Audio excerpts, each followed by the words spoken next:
Yang kami hormati para pejabat pimpinan tinggi Madya, pejabat pimpinan tinggi Pratama, Kepala Perwakilan BKKBN Provinsi, Ketua Pusat Kajian Jaminan Sosial Universitas Indonesia beserta jajaran, para pengurus Pusat Fatayat NU, para narasumber, mitra kerja BKKBN, serta hadirin yang berbahagia.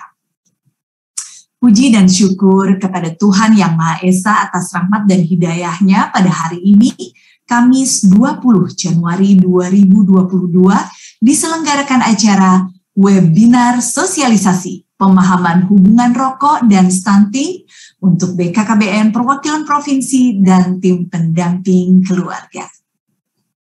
Hadirin dimohon dalam sikap sempurna.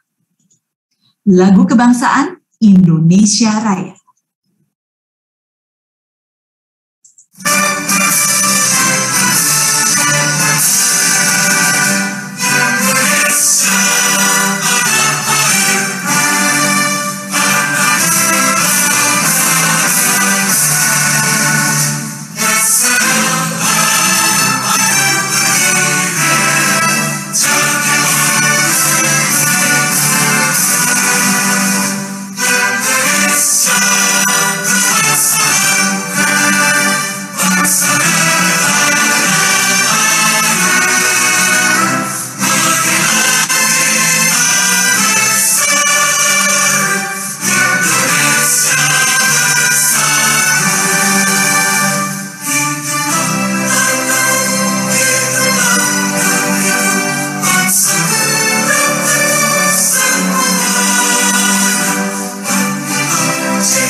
Dilanjutkan dengan Mars Keluarga Berencana.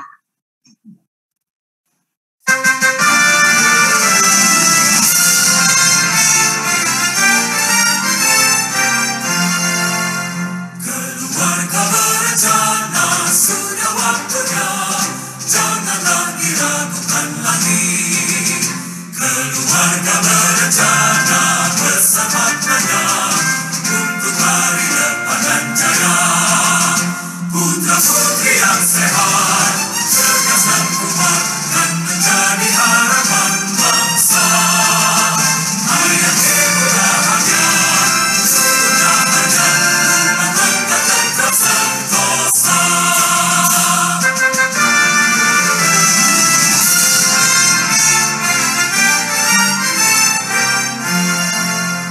Keluarga berencana, sudah waktunya, janganlah diragukan lagi. Keluarga berencana bersama maknanya untuk hari depan yang jaya. Putra putri yang sehat, cerdas dan kuat, dan menjadi harapan bangsa. Ayah ibu bahagia, sudah ada rumah tangga tetap sentosa.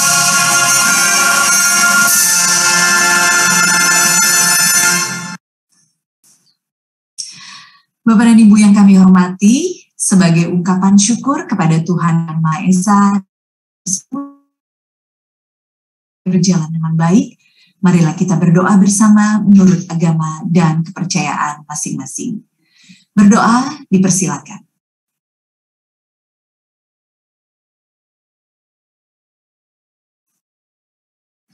Berdoa selesai. Bapak dan Ibu, selanjutnya mari bersama kita dengarkan laporan panitia yang akan disampaikan oleh Ketua Pusat Kajian Jaminan Sosial Universitas Indonesia. Kepada yang kami hormati, Bapak Insinyur Aryana Satria, MM PhD, kami persilakan. Terima kasih kepada Mbak Diah atas waktunya.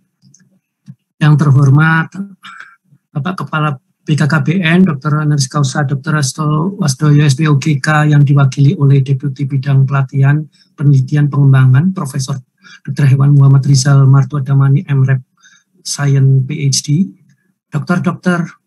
Randa Rita Dayamayanti MSPH, Ketua Bidang Pendidikan dan Pemberdayaan Masyarakat Komite Nasional Pengendalian Tembakau atau Komnas PT, Dr. Bernie Endiarni Medis SPAK MPH dari Departemen Ilmu Kesehatan Anak FKUI, Rumah Sakit Cipto Mangunkusumo, Rizky Kusnartono PhD peneliti dari Pusat Kajian Jaminan Sosial Universitas Indonesia PKJSUI, Ibu Efri Wahdiah Nasution dari Pengurus Pusat Fatayat NU sebagai fasilitator webinar ini, Ibu Maftuhah MPD PP Fatayat NU selaku moderator, rekan-rekan dari PKKBN, Komnas PT, PKJSUI, PP Fatayat NU, yang terhormat pejabat tinggi Pratama, koordinator, subkoordinator, tim pendamping keluarga penyuluh PKB dan Persatuan Kepala Dinas KB Provinsi. Assalamualaikum warahmatullahi wabarakatuh, salam sejahtera, Om Swastiastu, Namo Buddhaya, salam kebajikan.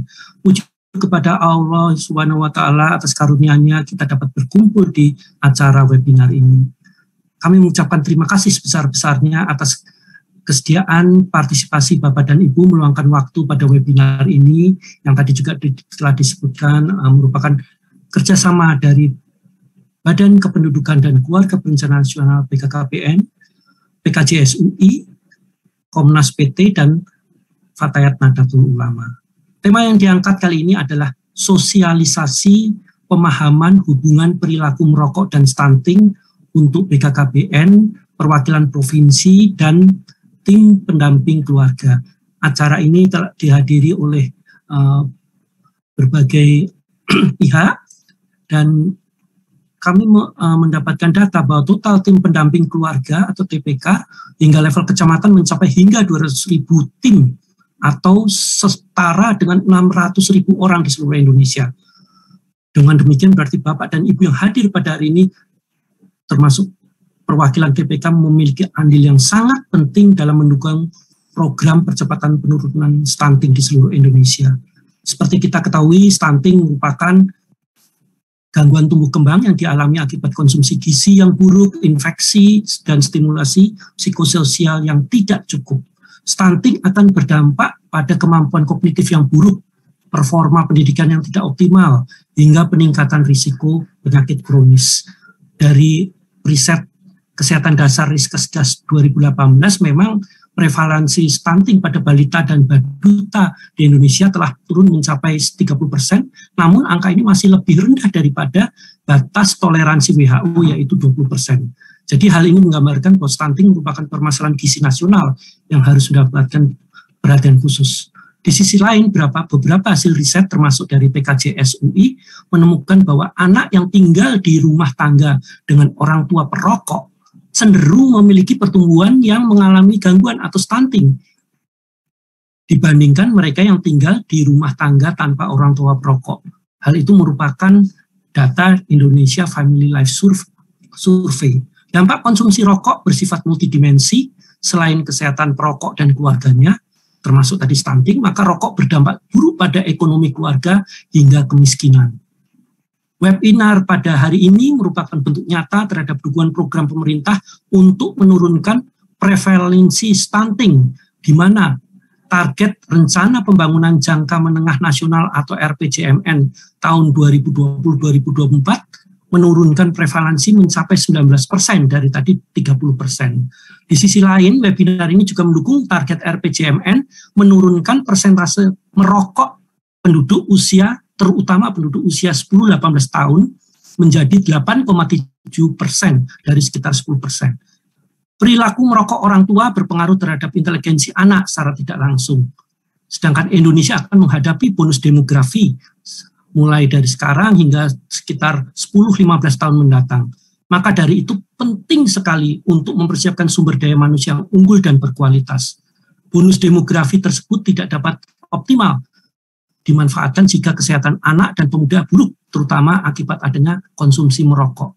Maka upaya pengendalian konsumsi rokok dan percepatan penurunan stunting perlu dilakukan beriringan karena saling terkait dan mendukung target RPJMN 2024. Untuk itu, pembicara pada hari ini akan memaparkan beberapa materi seperti perkembangan terkini pengendalian konsumsi rokok, kaitan antara perilaku merokok dengan kejadian stunting, hubungan perilaku merokok dengan kejadian stunting, serta rencana tidak lanjut komunikasi kepada masyarakat terkait stunting dan merokok ini.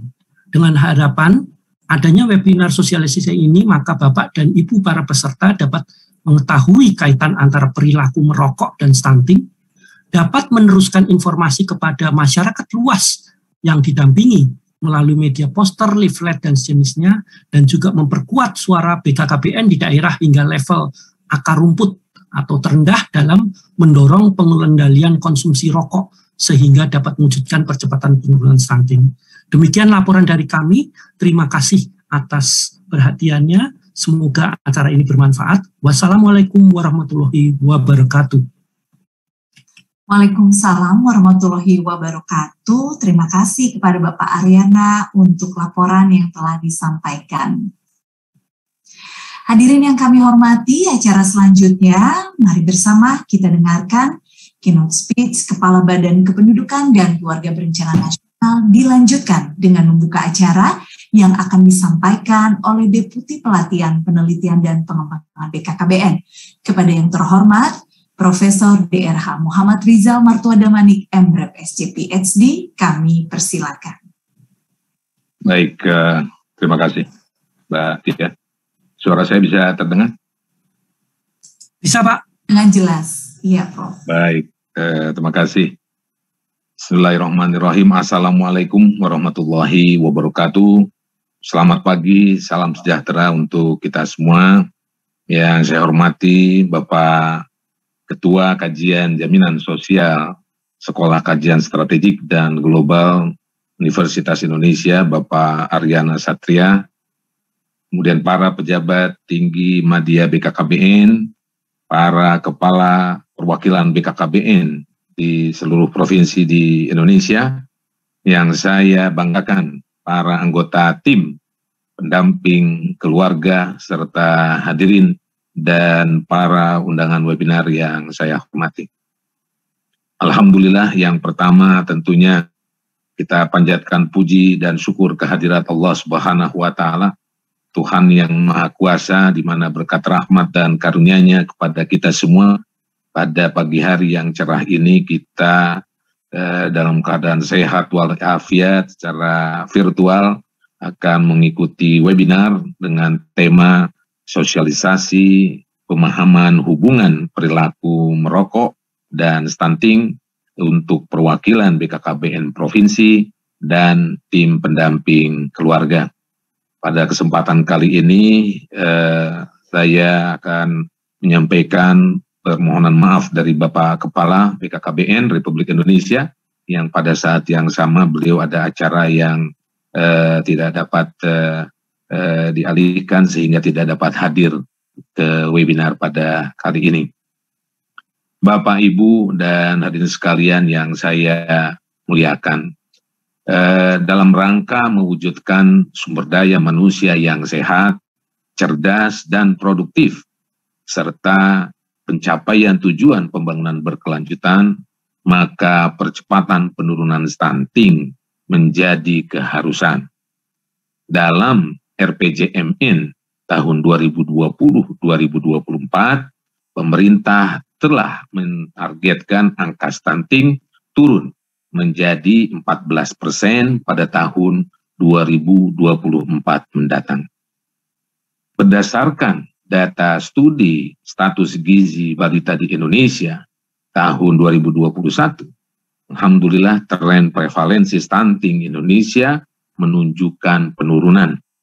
Namun demikian masih menunjukkan angka prevalensi stunting yang masih cukup besar, yaitu 24,4% di tahun 2021.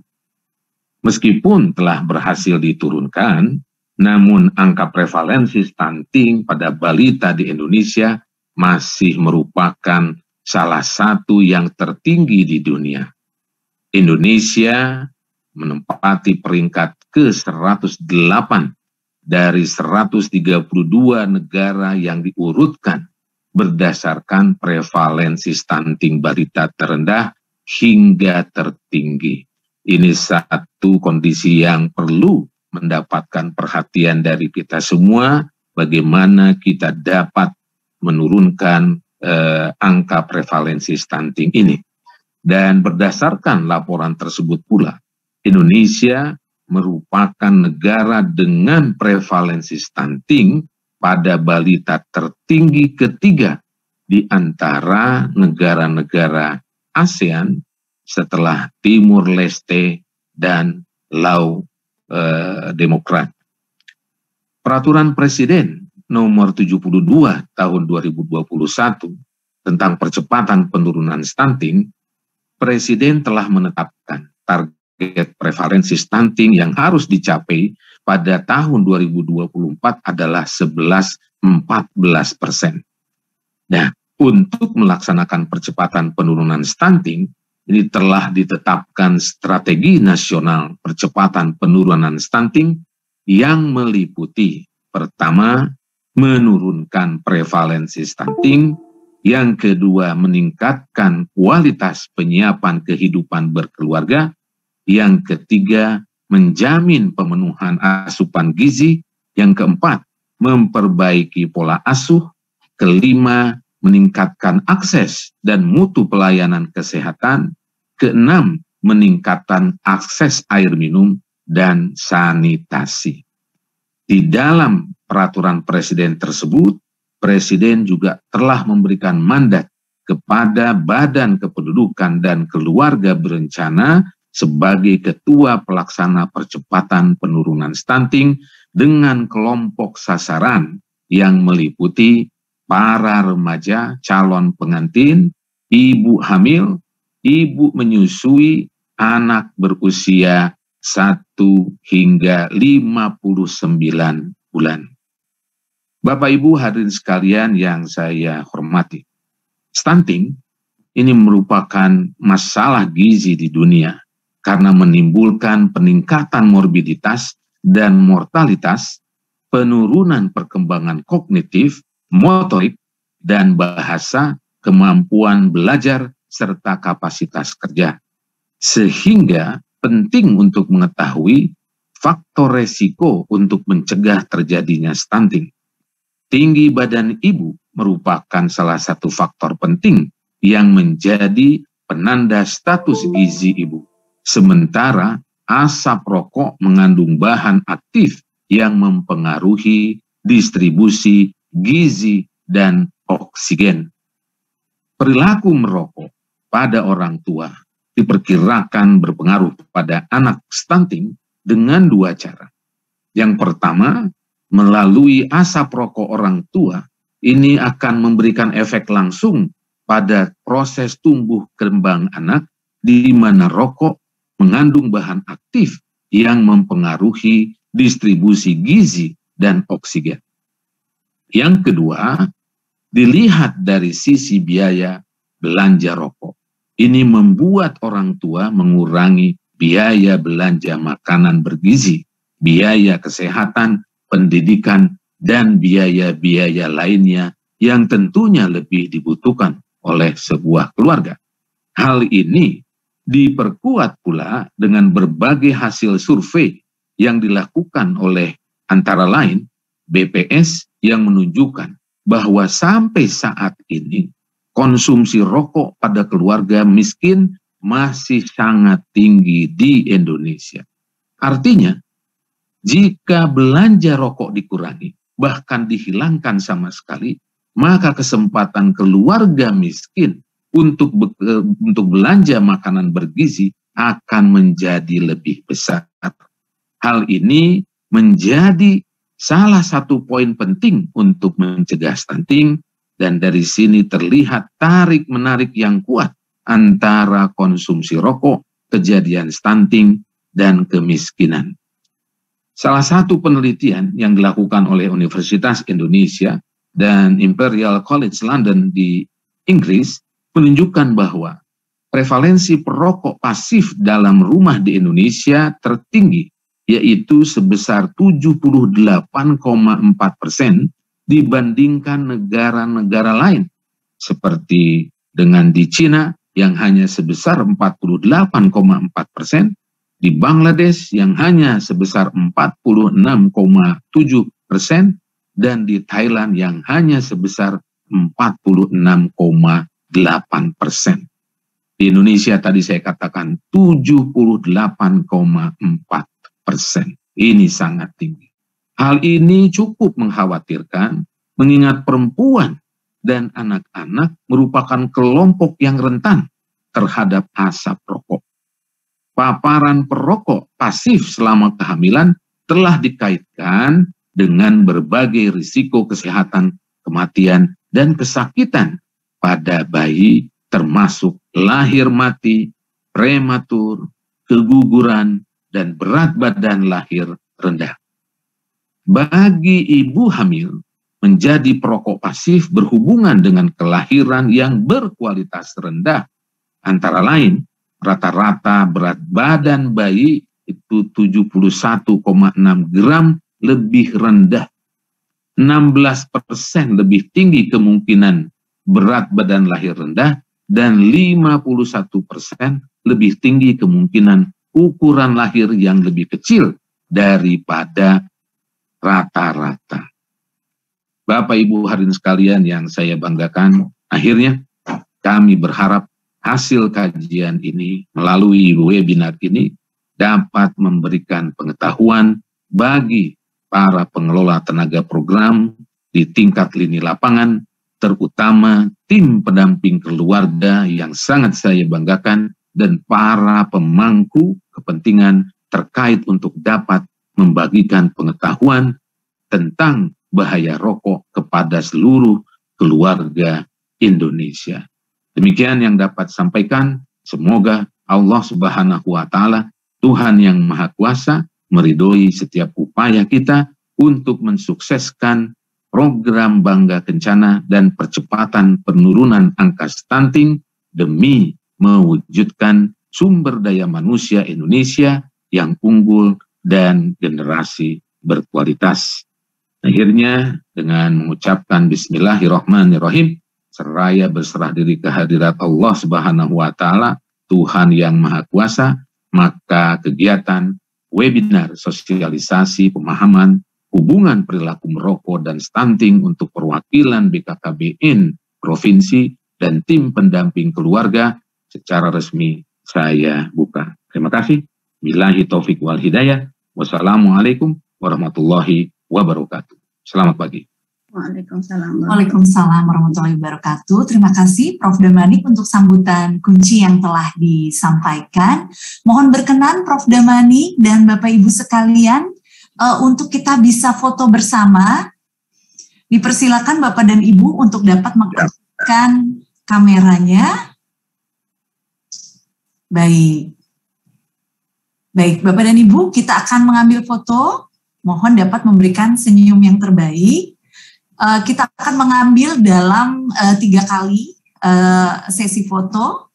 Oke, yang pertama, sesi yang pertama. 1, 2, 3.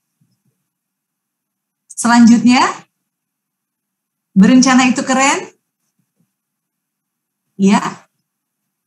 1, 2, 3. Sekali lagi Bapak dan Ibu, untuk sesi yang ketiga, kita ambil foto. Ya, kita bisa memberikan senyum yang terbaik ya. Dalam hitungan ketiga. 1, 2, 3. Terima kasih pada Bapak dan Ibu. Baik. Bapak dan Ibu yang kami hormati, kita akan melanjutkan acara dengan pemaparan diskusi oleh para narasumber yang akan membahas lebih lanjut tentang hubungan antara perilaku merokok dan stunting yang diharapkan dapat menjadi edukasi bagi kita semua dalam mengurangi konsumsi rokoknya di rumah tangga dan lebih memperhatikan kesehatan tumbuh kembang anak untuk menghindari stunting. Pemaparan dan diskusi yang menarik ini akan dipandu oleh moderator dari Pengurus Pusat Fatayat Nahdlatul Ulama. Kepada yang kami hormati, Ibu Mahtuhah MPD, kami persilakan. Terima kasih Mbak Dia. Sama-sama. Assalamualaikum warahmatullahi wabarakatuh. Selamat siang, salam sejahtera untuk kita semua. Alhamdulillah pada pagi hari ini kita dapat berkumpul dan bermuajahah di majelis yang penuh insyaallah barokah dan berkah buat Indonesia. Saya sebagai moderator akan menyampaikan untuk acara sosialisasi pemahaman hubungan perilaku merokok dan stunting untuk BKKBN Perwakilan Provinsi dan Tim Pendamping Keluarga atau TPK.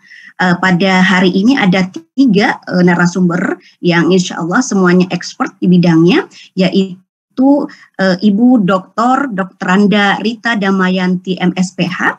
Untuk pembicara keduanya adalah Dr. Bernie Endiarni Medise SAP MPH. Kemudian yang terakhir nanti dari peneliti expert dari PKJS UI yaitu kepada Bapak Rizky Kusuma Hartono MKM PhD.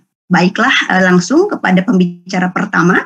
Saya perkenalkan dahulu yaitu Dr. Anda Rita Damayanti MSPH.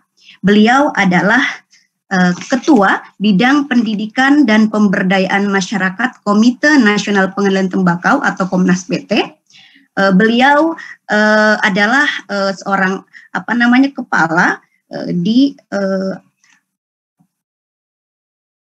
peneliti pada Pusat Peneliti Research di Universitas Indonesia. Kemudian beliau juga seorang President of Indonesia Society of Health Promotion and Education sampai sekarang. Kemudian beliau juga mengajar di Fakultas Public Health Universitas Indonesia. Education-nya beliau S1 di jurusan psikologi UI, kemudian ngambil S2 jurusan Master Degree in Public Health University of California Los Angeles pada tahun 91 dan mengambil gelar PhD in Public Health di University of Indonesia. Bisa menghubungi beliau nanti dengan email damayanti.rita257@gmail.com. Kepada Bu Rita dipersilahkan selama 15 menit. Nanti 5 menit sebelum selesai akan saya berikan tanda. Kepada Bu Dr. Anda Rita Damayanti MSPH, disilahkan. Terima kasih pada Mbak Mahtuhah. Selamat pagi Bapak Ibu sekalian. Suatu kebanggaan bagi kami dari Komnas PT mendapat kesempatan ini karena pada saat ini kita bisa merefleksikan apa sih yang sudah dikerjakan terkait dengan pengendalian tembakau, ya, dan ini pesertanya ini dari Sabang sampai Merauke, ya. BKKBN dengan cepat sudah membentuk tim pendamping keluarga, ya. Nah, saya akan izin share screen, boleh ya? Kan Bu? Iya, sudah terlihat? Ya. Terlihat dengan baik. Baik. Ya, jadi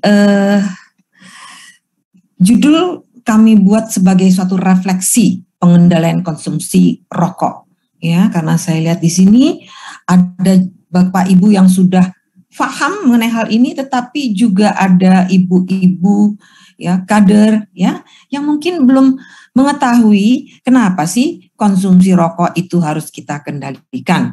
Ya, duit-duit sendiri, beli-beli sendiri, begitu ya. Oke. Nah, karena itu kita harus menyamakan persepsi terlebih dahulu. Yang pertama, kita tahu semua bahwa rokok itu berbahaya bagi kesehatan, ya, bagi yang merokok. Ya, karena itu kalau Anda merokok, ya beli sendiri, merokok sendiri, sakit sendiri, begitu ya. Nah, tetapi tidak demikian, ya. Kita harus mempersepsikan bahwa seorang bapak yang merokok, ya, itu akan membuat sakit keluarganya, ya. Nah, itu yang namanya perokok pasif, ya.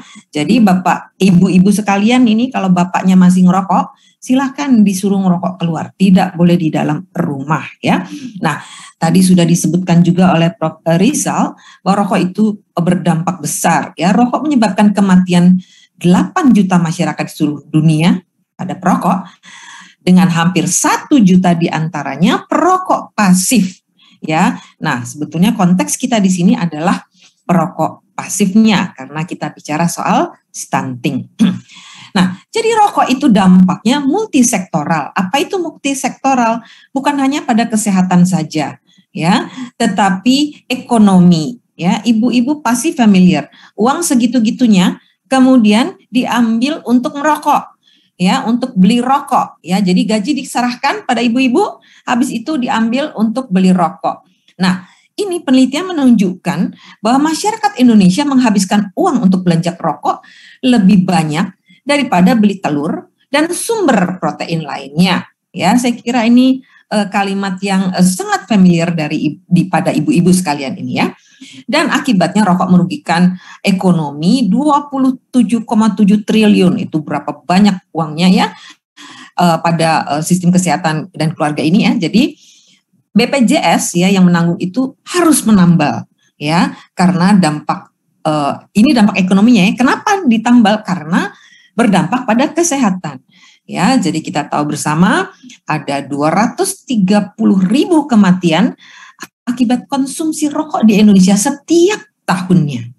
Ya, jadi ibu-ibu kalau sayang sama suaminya itu harap bentar. Maaf. Ya, mohon maaf. Jadi ada 230 kematian ya. Jadi kalau sayang suami, mohon suaminya disuruh berhenti merokok ya. Dan di zaman sekarang ya risiko keparahan COVID-19 itu juga lebih tinggi ya kalau pada perokok ya. Nah, ada lagi satu yang diisukan di sini adalah rokok elektronik. Jadi rokok elektronik ini kemudian diisukan sebagai lebih sehat dibandingkan dengan rokok biasa ya. Nah, selanjutnya kita lihat ya, jadi perjalanannya adalah kalau rokok dikonsumsi ya terjadi eksternalitas negatif. Apa itu eksternalitas? Dampak negatif pada lingkungan ya, dan dampak ini bukan hanya pada kesehatan tetapi juga pada keluarganya, pada hal-hal yang lain ya. Karena itulah tidak bisa diungkiri bahwa kita harus mengendalikan konsumsi rokok ya. Nah, jadi dampak terbesar itu adalah beban kesehatan, ekonomi, dan masyarakatnya menjadi tidak produktif. Ya. Lalu gimana sih mengendalikan tembakau? Pengendalian tembakau ini ada 6 pilar, ibu-ibu sekalian. Ya. Yang pertama itu adalah peringatan kesehatan bergambar. Ibu-ibu sekalian pasti tahu di rokok yang dibeli suami, ya suami ibu sekalian beli rokok, dan di situ ada gambar. Itu perjuangannya panjang sekali, ya untuk bisa menempelkan gambar yang menakutkan itu di dalam bungkus rokok, ya. Nah, itu disebut sebagai satu edukasi publik, ya bahwa semua itu melihat bahwa ada dampak, ya bahwa ada dampak yang bisa kesehatan ya kalau kita merokok. Ya, dan ini beberapa ini untuk perokok yang bukan yang adiktif ya, bukan yang udah kecanduan berat ya, tetapi perokok sosial ini bermanfaat ya karena mengingatkan bahwa merokok itu akan berdampak pada sakit penyakit ya. Nah, cuma refleksinya adalah gambar kita baru 40%. Nah, kita sedang berjuang supaya lebih besar lagi ya, karena cuma 40% itu masih lebih banyak ya gambar-gambar ya istilahnya mereknya ya, menjadi lebih terlihat mereknya. Nah, karena itu kita sedang berjuang supaya bisa menjadi 90%. Yang kedua ya, itu adalah KTR, kawasan tanpa rokok ya.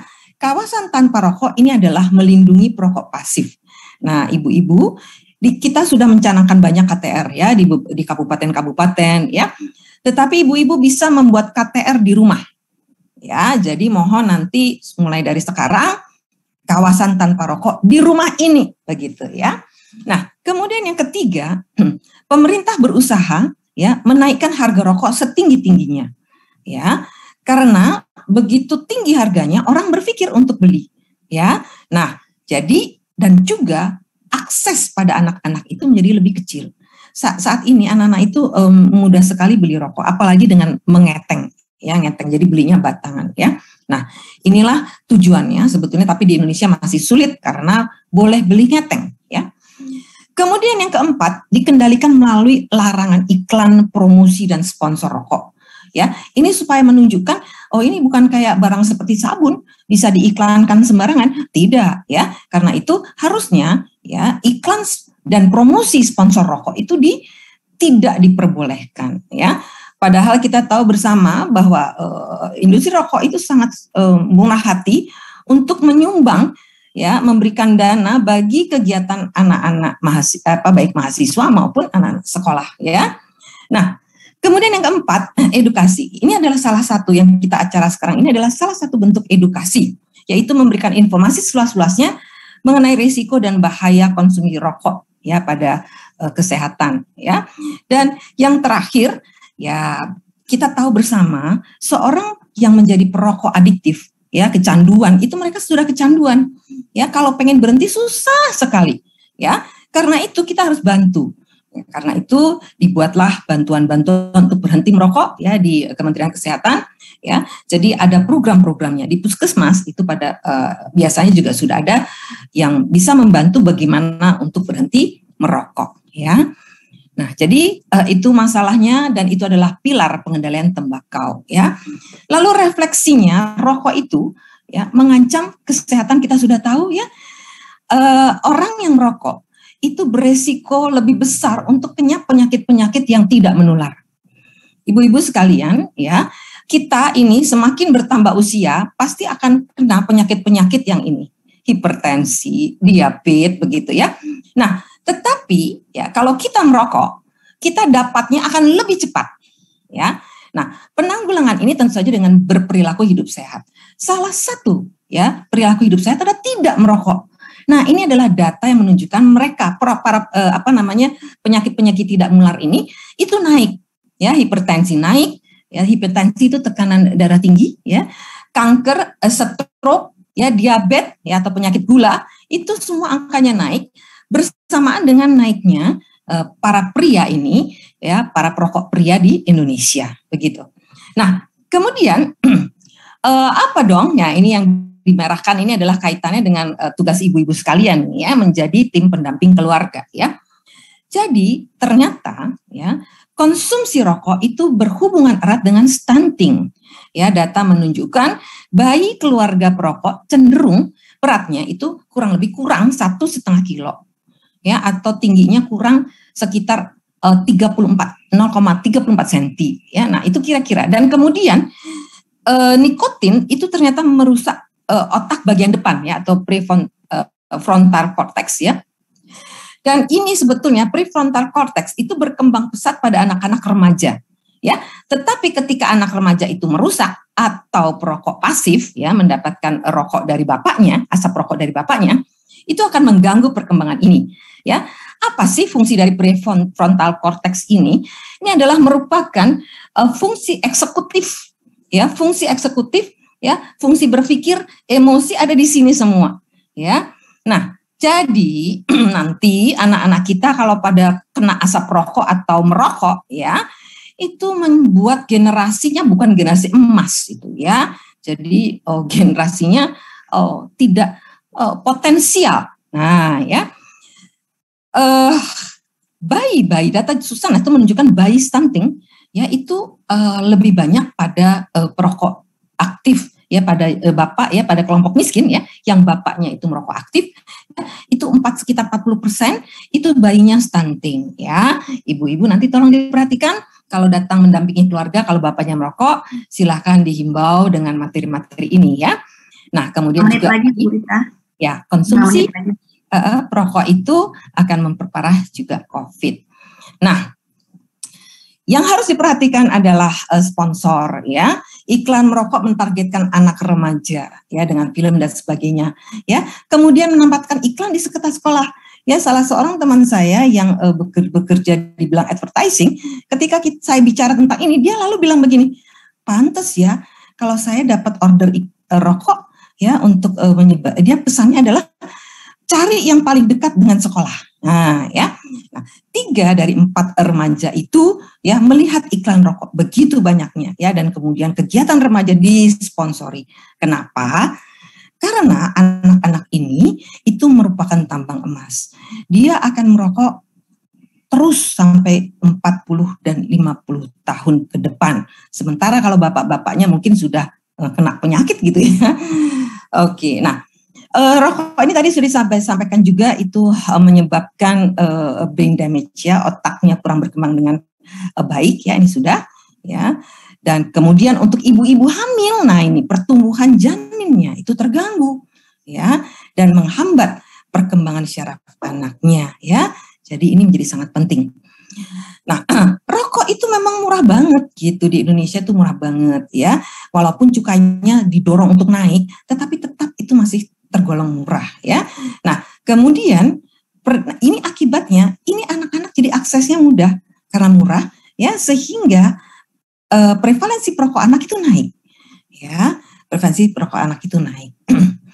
Nah, lalu tentang cukai ya, ini ibu-ibu tahu ya, katanya masih ibu-ibu dengar bahwa rokok itu kan menyumbang negara ya. Nah, tetapi begini ceritanya ya, bahwa ini contohnya ya, Sampurna menjual 98 miliar batang ya. Penerimaan negara itu cuma 4,5 triliun. Nah, ya, sementara kita harus menanggung kerugian kesehatannya di BPJS. Ya, jadi ke depan itu makin banyak uang yang negara harus keluarkan dibandingkan dengan cukainya.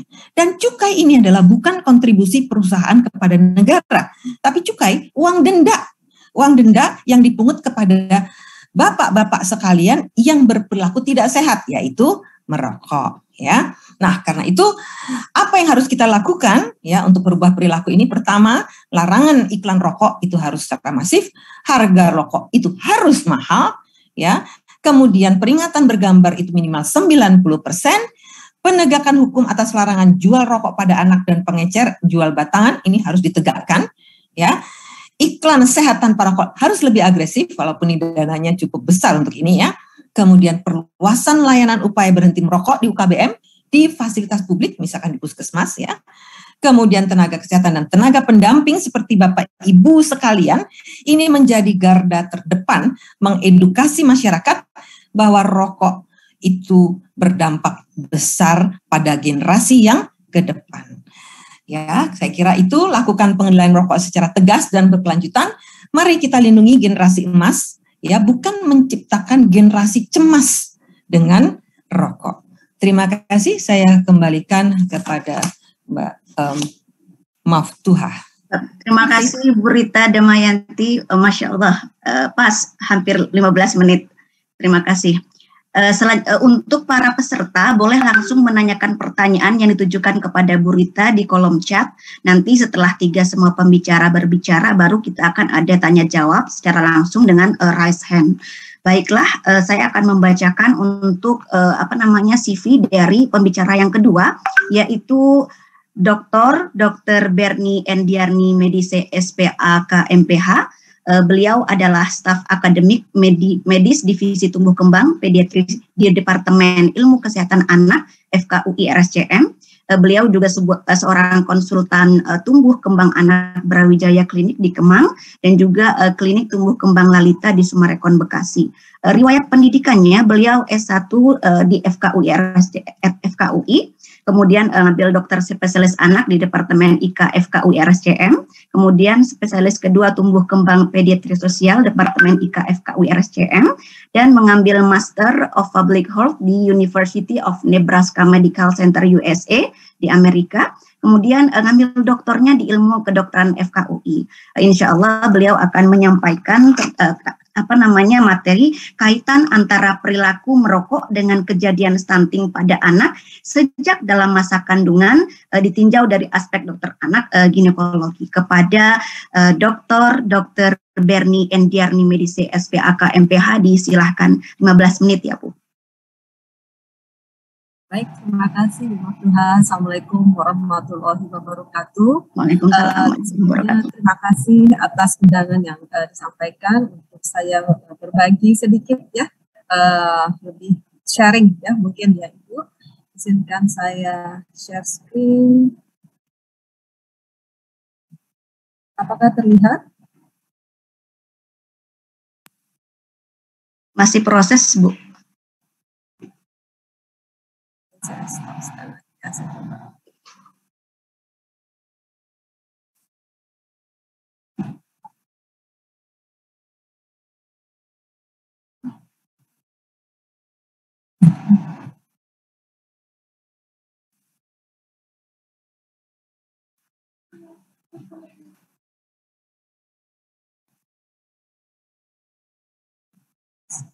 Apakah terlihat, Bu? Belum terlihat, Bu. Belum terlihat? Ya, Mbak Sheila, kalau memang tidak bisa, tolong dibantu sambil Bu Berni mencoba. Sebentar, saya coba lagi sekali lagi.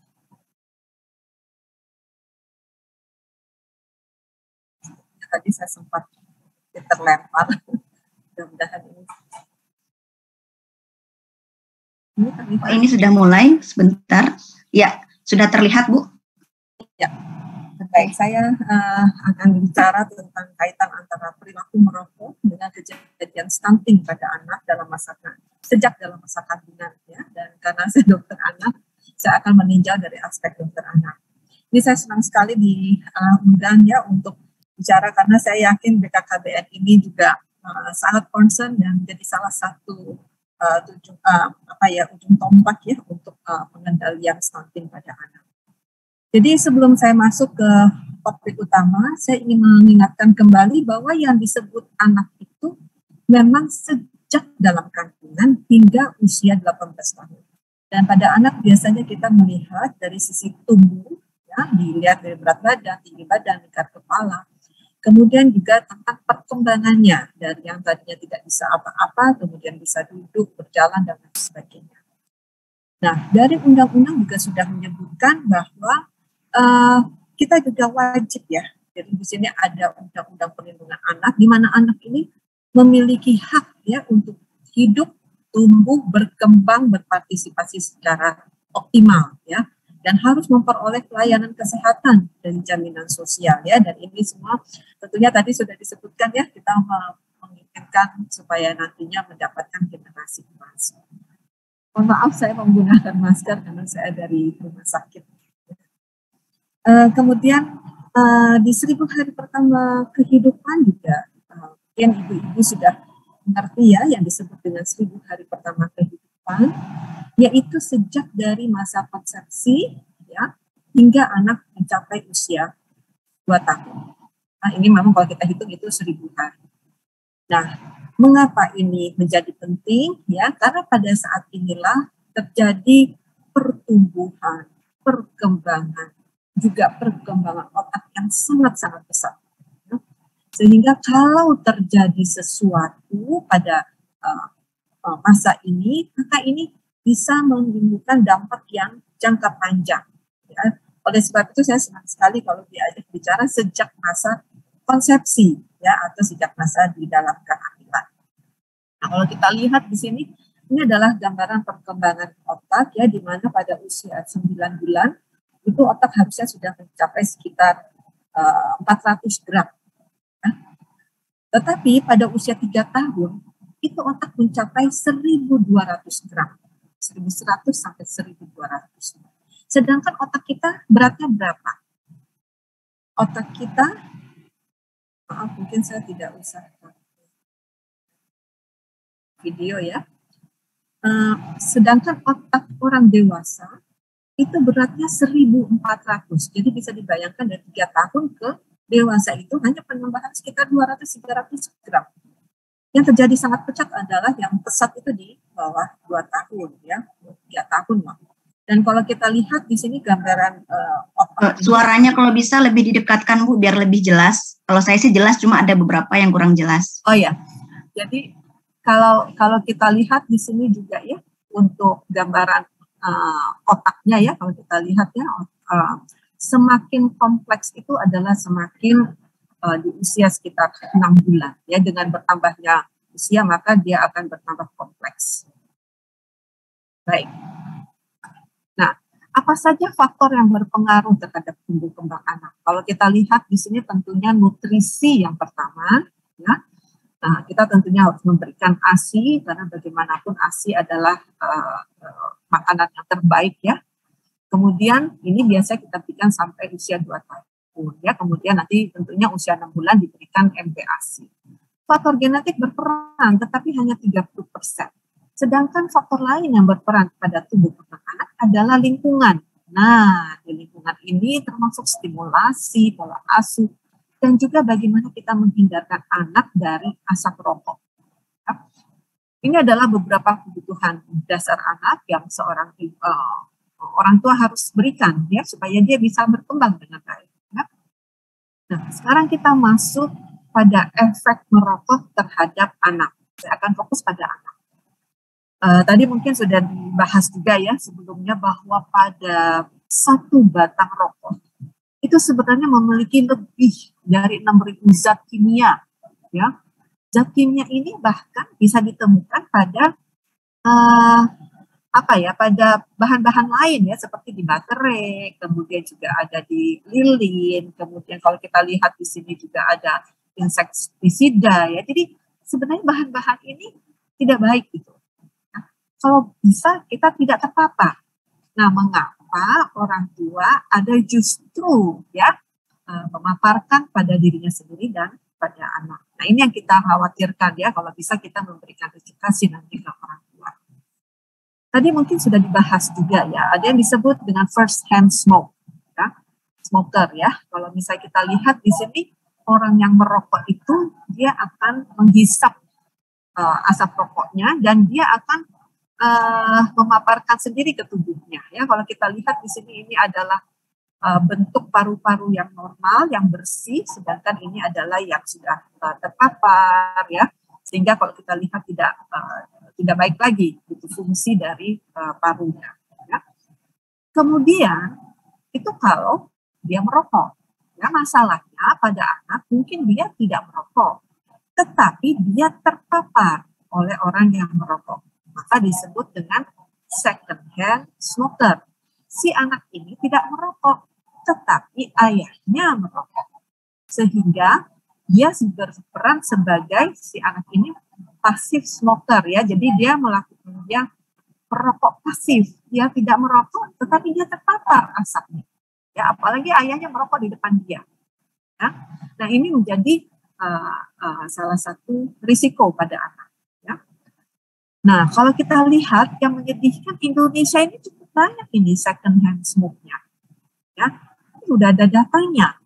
Ya, kalau kita lihat ya negara-negaranya negara-negara yang mungkin sama kita ya. Tapi Indonesia cukup tinggi ini. Bagaimana kita mau mendapatkan generasi emas? Nanti kita lihat lebih lanjut. Nah, bahayanya lagi ada yang disebut dengan third hand smoke. Jadi anaknya tidak merokok, bapaknya mungkin tidak merokok, ya, tetapi di lingkungannya itu ada yang merokok. Dan rokoknya itu dia bisa berada di dinding, di sofa, di langit-langit ya. Dan kandungannya tadi kita tahu ya, tadi kandungan zat kimia cukup banyak dan hampir semuanya tidak ada yang baik ya. Ini tetap dapat bertahan dan dapat tetap terpapar pada anaknya. Jadi si anak tetap dapat mendapatkan toksinnya ya. Atau bapaknya bekerja kemudian lingkungannya merokok semua, kemudian ada di bajunya, kemudian dia ketemu anaknya langsung menggendong anaknya masih tetap dapat terpapar. Nah, sekarang apa efek merokok saat kehamilan?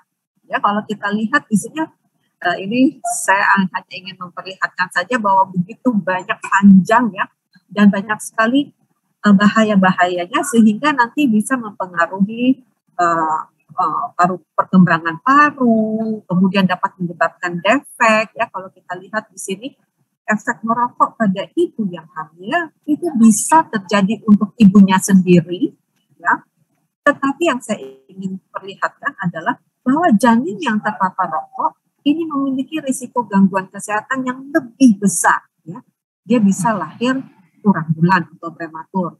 Begitu lahir beratnya dibandingkan berat-berat anak yang tidak terpapar jauh lebih rendah. Bahkan yang membahayakan bisa menyebabkan kematian atau kelainan kongenital. Ya, kelainan kongenital itu misalnya kecacatan ya yang sudah ada pada saat dia lahir. Dan ibu yang merokok ini sebenarnya sudah ada penelitian, ini sama aja kok bahayanya dengan makan makanan yang tidak sehat atau memiliki perilaku kesehatan yang buruk. Jadi sama aja buruknya. Nah, dampak merokok pada anak apa? Hampir di semua organ tubuh anak itu bisa terdampak. Ya, kalau kita lihat matanya bisa, kemudian juga bisa asma, yang fungsi kognitifnya atau fungsi kepandaiannya juga bisa turun. Nanti kita akan melihat berbagai macam. Saya akan memperlihatkan penelitian-penelitian yang sudah dilakukan. Ya, penelitiannya banyak sekali ya. Saya hanya memperlihatkan nanti beberapa. Dan rokok ini bisa menyebabkan berbagai masalah dan berbagai penyakit. Kalau kita lihat di sini asma, bronkitis, leukemia, jadi banyak sekali ya. Dan ini sudah ada penelitian. Kemudian ibu yang lahir, bayi yang lahir dari ibu yang merokok tadi ya, berisiko lahirnya kurang bulan, berat lahirnya lebih rendah. Dan kalau berat lahirnya rendah atau BBLR, tetaplah beratnya itu lebih rendah lagi dibandingkan BBLR atau bayi dengan berat lahir rendah yang lahir dari ibu yang tidak merokok. Nah, ini jadi resikonya berlipat-lipat. Nah, sekarang kita ingin melihat bagaimana hubungan merokok, status gizi atau status nutrisi dan stunting. 5 menit lagi ya, Bu. Kita tahu bahwa kebutuhan gizi anak ini ya, bisa dilihat bahwa anak membutuhkan nutrisi makro maupun mikronutrien. Ya. Dan kalau status gizi itu ada gizi baik, kemudian gizi kurang, kemudian ada juga stunted, ya, wasted, ya. Nah, faktor utama memang asupan gizi. Ya. Tetapi yang kita lihat ya, kalau kekurangan gizi pada 2 tahun pertama kehidupan, ini bisa menyebabkan kerusakan yang tidak dapat lagi diperbaiki. Jadi dia sifatnya permanen. Ini yang kita takutkan pada stunting. Ya. Tetapi ternyata bukan hanya sekedar asupan gizi. Ya, kalau ini kan saya bicaranya dari gizinya aja. Kenapa stunting ini juga bisa menyebabkan justru mengarah ke gizi ya, berbahaya ini. Nanti kita lihat kenapa. Dari ayah yang perokok. Ya, kalau kita lihat di sini stunting itu apa sih? Stunting itu biasanya kita melihat dulu nih, ini adalah suatu kurva pertumbuhan. Kita lihat tinggi badannya. Ya, kurva tinggi badan anak. Kalau tinggi badan anaknya itu kurang dari -2 atau bahkan kurang dari -3 di kurva ini berdasarkan usianya, inilah yang disebut stunted ya, atau pendek atau severely stunted atau sangat pendek kalau di bawah -3. Nanti kita akan lihat lagi ya nanti untuk menentukan selanjutnya. Nah, tadi sudah disampaikan juga bahwa pada negara kita ini, waduh, jangan sampai nih kita seperti ini terus ya. Ternyata bukan hanya stunting ya, kita juga ada masalah gizi yang lain ya, seperti wasting, kemudian overweight. Tetapi ini yang tahun 2005 sampai 2013 ini data UNICEF ya, memang tadi sudah disebutkan sudah menurun. Tetapi kalau kita lihat stuntingnya pada saat itu 37,2%. Dan kalau kita lihat terhadap perkembangan anak, kalau tadi pertumbuhan ya, ini perkembangan anak, ternyata parents behavior nih, bagaimana perilaku orang tua, ya termasuk di sini apakah dia mengkonsumsi alkohol atau dia merokok, ini juga sangat berpengaruh pada pertumbuhan perkembangan anak.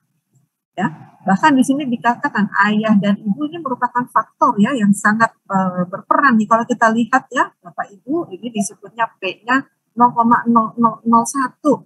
Jadi ini sangat-sangat tegas bahwa memang kalau bapaknya, ibunya merokok, ini sangat berpengaruh terhadap terjadinya stunting. Ya.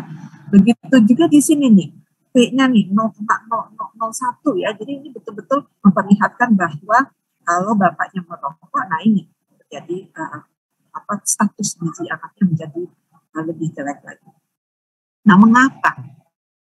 Ini adalah salah satu penelitian yang sangat bagus ya. Ini di Indonesia juga ada. Ya. Jadi kalau kita lihat pengeluaran per minggu per kapita untuk kebutuhan rumah tangga pada ayah yang merokok dibandingkan dengan ayah yang tidak merokok, nah kita lihat ada ayah yang merokok berapa persen, ini penelitian loh yang saya berikan ya, saya tidak bicara tanpa data ya. Ini 22% ini dihabiskan untuk membeli rokoknya. Padahal kenapa tidak diberikan yang lain? Ya? Beli nasinya aja hanya beras saja 19%, bayangkan. Padahal itu bisa dikalikan membeli, misalnya nih, membeli sumber protein yang lain ya. Misalnya daging dan lain sebagainya yang lebih bermanfaat. Kemudian kalau anak itu terpapar 1 menit lagi ya Bu. Ya, kita tambah dikit ya, bahwa pada anak yang terpapar lebih rendah, ini nanti tinggi badannya akan menjadi lebih pendek. Ya.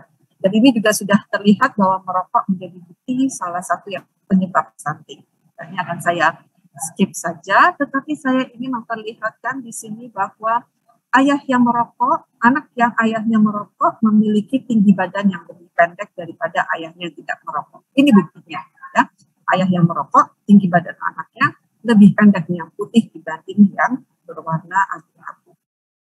Sedangkan kalau untuk kognitif, kalau kita lihat ya bahwa ternyata IQ anak dari orang tua yang merokok ya ini orang tuanya yang merokok ini jauh lebih pendek dibanding orang tuanya yang tidak merokok ya, jadi IQ anaknya juga berbeda ya. Dan anak yang terpapar rokok itu berisiko mengalami stunting dan infeksi saluran nafas yang berulang ya, sehingga ini dapat lagi menyebabkan stunting lagi ya, sering sakit ya. Sehingga kesimpulannya bahwa perilaku merokok pada orang tua berpengaruh terjadinya stunting pada anak ya. Kemudian orang tua perokok menyebabkan second hand smoke ya, yang memberi efek langsung pada tubuh anak. Asap rokok juga mengganggu penyerapan gizi pada anak dan akhirnya mengganggu tubuh anak. Orang tua perokok cenderung menggunakan sebagian dana rumah tangga untuk belanja rokok, sehingga mengurangi biaya belanja makanan bergizi, kesehatan, pendidikan, dan seterusnya. Mungkin itu saja dari saya kembalikan kepada Assalamualaikum. Waalaikumsalam warahmatullahi wabarakatuh. Terima kasih Mbak Berni. Sebenarnya pengen banget Mbak Berni lebih lama berbicara, cuma karena jatahnya 15 menit, mohon maaf.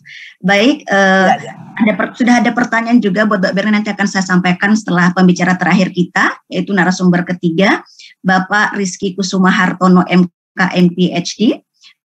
Beliau riwayat pendidikannya ngambil S1 di Universitas Indonesia, Sarjana Kesehatan Masyarakat, kemudian mengambil S2 juga di Universitas Indonesia, Magister Kesehatan Masyarakat, dan ngambil S3 di University of Cyberjaya Malaysia, Doctor of Philosophy.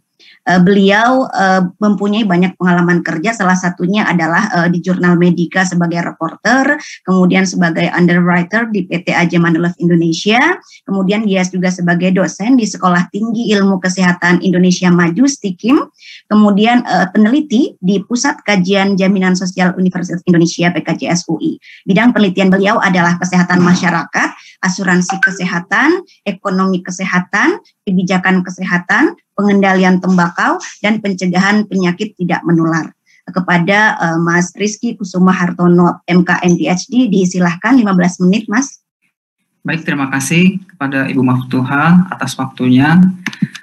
Di waktu yang singkat ini, izinkan saya Rizky Kusuma Hartono mencoba untuk merangkum, memvalidasi, dan memaparkan apa yang belum dipaparkan oleh para pembicara sebelumnya terkait dengan konsumsi rokok ini sebagai hambatan dalam penurunan stunting di tahun 2024 berdasarkan hasil riset PKJS UI.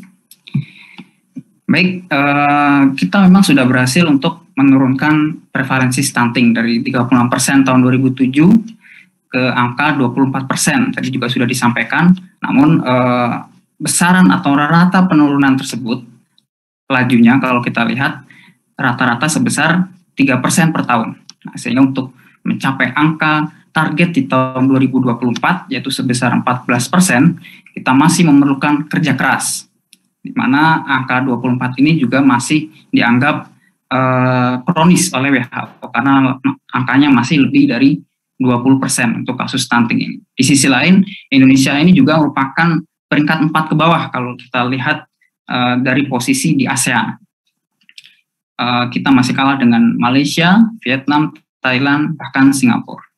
Ada satu tantangan di sini yaitu prevalensi perokok yang angkanya masih stagnan di angka 34 dan 33% dalam rentang tahun 10 tahun terakhir. Di sisi lain juga perokok anak yang masih terus meningkat menuju ke angka 9,1%. Tadi sudah disinggung bahwa ini merupakan salah satu faktor risiko penyebab stunting, namun angkanya masih signifikan naik dan juga stagnan pada perokok massa.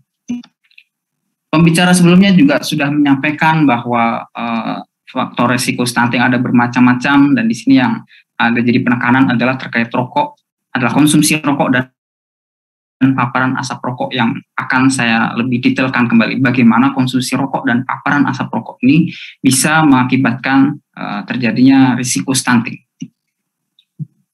Dan sudah dipaparkan juga oleh para pembicara sebelumnya dari berbagai literatur, tidak hanya di Indonesia kondisinya, di Bangladesh diberitahukan bahwa rumah tangga yang mengonsumsi rokok itu belanja proporsional makannya itu lebih rendah.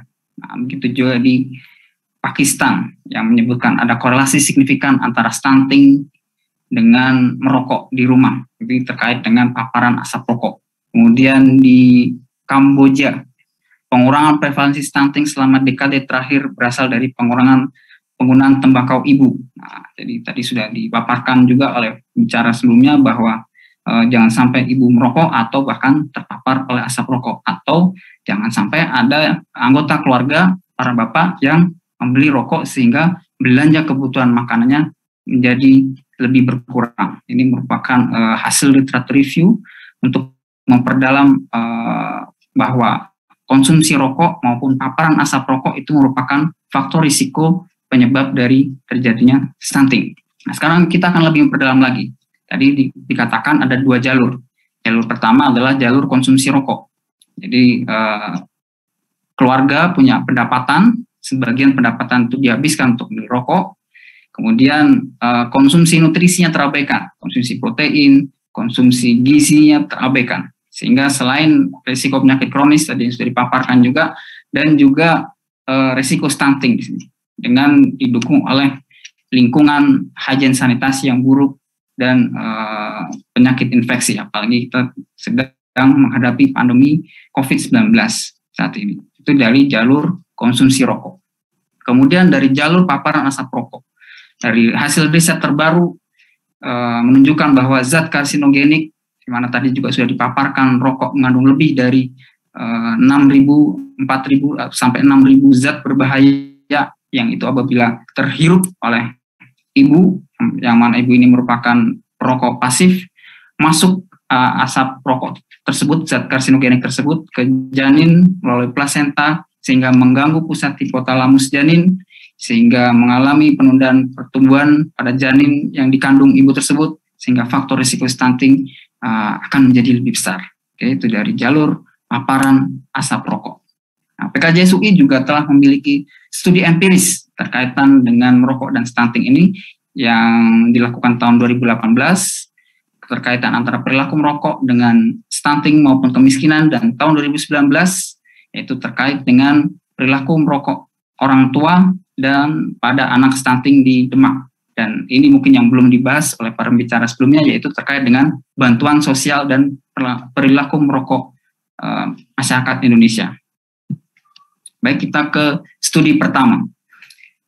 Kita juga sudah mengetahui secara bersama bahwa berdasarkan data BPS, rokok itu menduduki konsumsi kedua dari konsumsi pertamanya adalah konsumsi beras. Dan dengan data lain, yaitu data Indonesia Family Life Survey, hal tersebut terkonfirmasi bahwa konsumsi rokok dari tahun 97 ke tahun 2014 pada rumah tangga yang sama, yang diikutin dari 1997 ke tahun 2014 itu mengalami peningkatan pengeluaran belanja untuk rokok. Namun di saat yang bersamaan terjadi penurunan pengeluaran konsumsi daging, dan ikan yang itu merupakan sumber protein. Jadi konsumsi rokok memang meningkat dan konsumsi protein itu terkonfirmasi mengalami penurunan.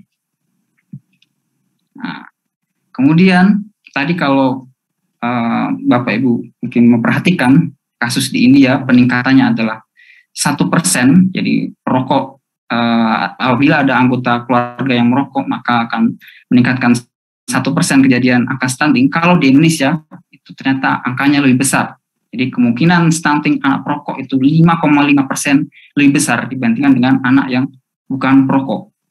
Selain itu, apabila ada di rumah anggota keluarga yang merokok, maka hasilnya adalah anaknya berat badannya lebih ringan 1,5 kg dan pertumbuhan badannya lebih rendah 0,34 cm. Nah, dalam hal ini perokok ini mempengaruhi intelijensi anak dan juga berpengaruh terhadap faktor risiko terjadinya stunting, yaitu sebesar 5,5% lebih tinggi. Dan seperti kita ketahui bersama tadi, kemiskinan itu juga salah satu faktor risiko terjadinya stunting. Nah, dari hasil studi PKJS UI menyebutkan bahwa 1% kenaikan belanja rokok itu meningkatkan peluang kemiskinan sebesar 6% pada rumah tangga. Nah, jadi rokok menyebabkan kemiskinan menyebabkan stunting, rokok pun juga menyebabkan stunting dari sisi secara langsung maupun secara tidak langsung. Kalau kita lihat secara angka di lapangan bahwa anak yang stunting terbukti memiliki skor kognitif logika dan skor matematika yang lebih rendah dibandingkan dengan anak yang normal berdasarkan hasil konfirmasi data di lapangan. Jadi ini baru data singkat ketika masih berupa anak-anak, belum ketika mereka beranjak dewasa, belum lagi ketika memiliki keturunan, yang itu juga akan berisiko lost generation bagi bangsa Indonesia itu sendiri. Studi kedua yaitu studi kualitatif, hasil studi dari PKJS UI, kasus stunting di Kabupaten Demak. Datanya terkonfirmasi sama dengan data di BPS, data yang disampaikan oleh para pembicara sebelumnya, menyebutkan bahwa rokok merupakan konsumsi nomor 2 dari konsumsi makanan. Nah, jadi rokok ini juga sudah menjadi candu di masyarakat, dan merokok di dalam rumah, di depan anak, di depan istri sudah biasa. Nah, inilah yang terjadi. Kemudian walaupun keuangan Bapak itu dipakai untuk istri, tapi sudah dipotong duluan untuk membeli rokok. Nah, perilaku merokok ini pun terbukti menggeser kebutuhan nutrisi anak, sehingga kebutuhan nutrisi anak tidak tercukupi. Dan yang tidak kalah penting lagi, pengeluarannya ini bervariasi. Ada beberapa informan. Pengeluaran untuk rokoknya ini paling tinggi mencapai 39%. Nah, jadi data yang disampaikan di negara lain itu juga terkonfirmasi dan benar-benar terjadi di Indonesia, bahwa pengeluaran untuk rokok ini benar-benar menggantikan konsumsi gizi, dan itu juga terjadi pada keluarga miskin, dan itu juga terjadi pada keluarga yang terkena stunting, termasuk di kasus di Kabupaten Demak ini. Satu hal penting yang perlu kita pahami bersama di sini adalah terkait dengan bantuan sosial, di mana untuk peningkatan akses kualitas gizi dan kesehatan, maka melalui bantuan sosial, contohnya adalah program Keluarga Harapan digalakkan oleh pemerintah Indonesia. Namun hasil studi dari PKJS UI menyebutkan bahwa rumah tangga yang menerima bantuan sosial itu cenderung mengkonsumsi 3,5 batang rokok lebih tinggi dibandingkan rumah tangga yang tidak menerima bantuan sosial. Nah, Oke, 5 menit lagi ya, Mas. Oke. Kemudian yang menerima bantuan beras sejahtera itu terkonfirmasi 4,5 batang lebih tinggi dari mereka yang tidak menerima. Kemudian perilaku masyarakat yang menerima bantuan sosial ternyata memiliki konsumsi kalori, protein, karbohidrat yang lebih rendah, memiliki potensi pendidikan anak yang lebih rendah dan cakupan putus sekolah yang lebih tinggi, dan memiliki keluarga anak yang lebih sering sakit. Nah, padahal Bapak Presiden Jokowi sudah memperingatkan kita hati-hati kalau mendapat bantuan sosial jangan sampai digunakan untuk membeli rokok. Apalagi di tahun 2020 dana yang dikeluarkan untuk bantuan sosial angkanya cukup signifikan. Oleh karena itu kita memerlukan denormalisasi perilaku merokok pada keluarga agar dampak dari stunting itu tidak sampai terjadi pada keluarga. Di antaranya sebelum menikah, jangan sampai ada yang merokok atau terpapar asap rokok pada pengantin baru. Ketika anak lahir, mungkin tinggal dengan mertua, mungkin tinggal dengan orang tua, atau mungkin ada pengasuh, atau mungkin ada pembantu, jangan sampai salah satu anggota keluarga tersebut ada yang merokok. Kemudian ketika anak sudah beranjak 2 tahun atau beranjak di usia sekolah, jangan sampai anak membeli merokok, diizinkan untuk merokok. Apalagi harga rokok masih cukup murah, termasuk masih diperbolehkannya menjual rokok secara ketengan. Apabila sudah beranjak dewasa, mari kita pantau bersama agar sebagian pendapatan tidak digunakan untuk membeli rokok, melainkan untuk mencukupi investasi gizi keluarga. Kemudian keluarga yang mendapatkan bansos atau bantuan sosial, uangnya tidak digunakan untuk membeli rokok. Ini juga turut mendukung target RPJMN, target konsumsi ikan, daging, sayur, target pemerintah yang lain, tidak hanya target stunting. Oleh karena itu, kesimpulan dari paparan kali ini adalah kebijakan target penurunan stunting menuju 14% pada tahun 2024 itu masih memerlukan kerja keras dan inovasi kebijakan. Salah satunya adalah pengendalian konsumsi rokok. Rokok terbukti mengakibatkan risiko stunting, baik dari sisi paparan asap rokok maupun dari sisi konsumsi rokok yang menggantikan konsumsi gizi keluarga. Selain itu, peningkatan kualitas gizi melalui bantuan sosial yang disalurkan kepada masyarakat ternyata masih rentan disalahgunakan untuk membeli rokok. Oleh karena itu, rekomendasi kami yaitu pengendalian tembakau harus menjadi kebijakan pemerintah yang dituangkan secara formal untuk mengurangi dan mencapai target turunan stunting di Indonesia. Kemudian BKKBN sebagai tim percepatan pencegahan stunting dapat melakukan intervensi kebijakan denormalisasi perilaku merokok di keluarga. Kemudian pengendalian perilaku merokok pada keluarga penerima bantuan sosial harus diatur lebih tegas agar tidak digunakan keuangannya untuk membeli rokok sehingga konsumsi gizi keluarga lebih tercukupi. Dan yang tidak kalah penting, pemberdayaan perempuan dan perlindungan anak lebih diperhatikan untuk menghindari dampak negatif atau eksternalitas negatif dari perilaku merokok dalam keluarga. Sekian mungkin presentasi pada hari ini. Saya kembalikan lagi kepada Ibu Moderator, Ibu Muftuha. Assalamualaikum warahmatullahi wabarakatuh. Waalaikumsalam warahmatullahi wabarakatuh. Masih ada waktu Pak Rizky, sebenarnya 1,5 menit. Tapi terima kasih sudah tepat waktu. Baik, akan untuk kepada para peserta yang ingin bertanya langsung, bisa langsung raise hand. Tadi Pak Ade Sofian Hadi juga sebenarnya sudah menulis, silakan Pak Ade. Saya sudah juga membuat beberapa pertanyaan yang sudah masuk di kolom chat, akan saya bacakan dulu untuk kepada Bu Rita. Yang Bu Rita paling banyak karena memang Bu Rita yang pertama kali berbicara. Pertanyaan yang pertama adalah dari Ibu Marlina dari Karangrejo. Bagaimanakah edukasi pada suami dan remaja yang masih merokok berat dengan alasan karena gaul? Itu yang pertama. Kemudian yang kedua, ada anak yang berumur 4 tahun dari Ujung Padang, Simalungun. Ada anak yang berumur 4 tahun yang stunting, tapi dia tidak mau dia bisa ngomong mama, bisa ngomong papa, tapi dia tidak bisa berbicara yang lain, artinya kemampuan bicaranya kurang, tapi secara tubuh sehat. Apakah itu termasuk stunting kepada Bu Rita? Kemudian ada pertanyaan juga dari Juwita yang lucu versi saya. Apakah kalau dia perokok kualitas spermanya itu bisa encer, Bu? Itu pertanyaannya. Kemudian ada juga pertanyaan yang hampir banyak sama, bagaimana caranya TPK ini untuk mengedukasi masyarakat yang perokok berat agar mereka sadar, padahal kita sudah mencoba memberikan edukasi berupa masalah-masalah yang akan timbul jika merokok tapi nggak mempan, gimana caranya. Kemudian untuk pertanyaannya lagi bahwa kepada Bu Rita, ada kasus katanya dia sudah hamil sebagai perokok aktif, perempuan itu dia hamil, kemudian dia sudah berumur tua juga dalam arti 44 tahun, jadi beresiko, dan selama dia hamil dia selalu merokok. Kira-kira anaknya apakah stunting, Bu Rita? Demikian. Kemudian saya akan sambil menunggu yang raise hand untuk kepada Bu Berni. Pertanyaannya adalah yang pertama, apakah ada katanya undang-undang kepada Mas Rizky juga, undang-undang tentang rokok.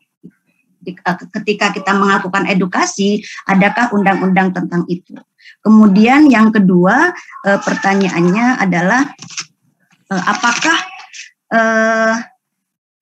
ada aturan larangan merokok yang bisa kita pakai dalam edukasi sehingga mereka juga lebih sadar. Kemudian yang ketiga, bagaimana kaitan dari Zulaiha, bagaimana pencegahan stunting dikaitkan dengan status perokok pasif, sementara yang aktif kan sudah membudaya, begitu Bu Berni. Kemudian ada juga dari Agustini bahwa ada baduta stunting, tapi dia itu nggak mau makan nasi atau bubur, Bu. Jadi apakah yang harus saya lakukan? Nah, ini dari Ibu Agustini Takalar Sursel. Kemudian juga dari Fahrumi, dia mengatakan bahwa bagaimana kalau rokok itu nggak dijual, dia gitu. Karena selain membuat banyak masalah juga, selain stunting juga bisa kena TB paru, begitu. Kemudian ada juga Dewi dari Posmasi Hombing. Ini ada kasus anak itu 30 bulan stunting. Apakah yang harus saya lakukan, katanya Bu Berni? Kemudian ada yang paling banyak, hampir beberapa, tapi ada bahasa yang menarik dari Bu Kristina.